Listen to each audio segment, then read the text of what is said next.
Sejumlah warga Aceh pendukung Presiden Jokowi JK menggelar nonton bareng pelantikan Presiden Wakil Presiden Indonesia ke-7 di salah satu warung kopi di Banda Aceh. Acara berlangsung meriah ini juga diisi dengan diskusi yang diikuti mantan petinggi GAM Zakaria Saman, akademisi Fuad Padatila, dan sejumlah aktivis.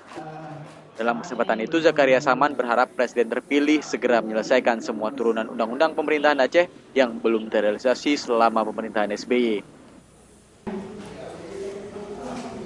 Prioritas pertama MUI Helsinki dan UPA, tak ada lain.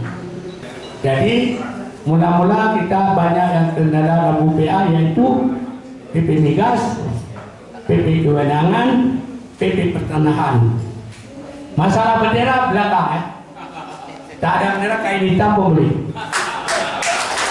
Seperti diketahui, beberapa rancangan peraturan pemerintah atau RPP seperti kewenangan pemerintah yang bersifat nasional di Aceh, RPP tentang pengelolaan bersama minyak dan gas bumi, dan rancangan peraturan presiden tentang pengalihan kantor wilayah Badan Pertanahan Nasional hingga saat ini masih belum terrealisasi. Di Banda Aceh, Raja Muda melaporkan untuk Aceh Video.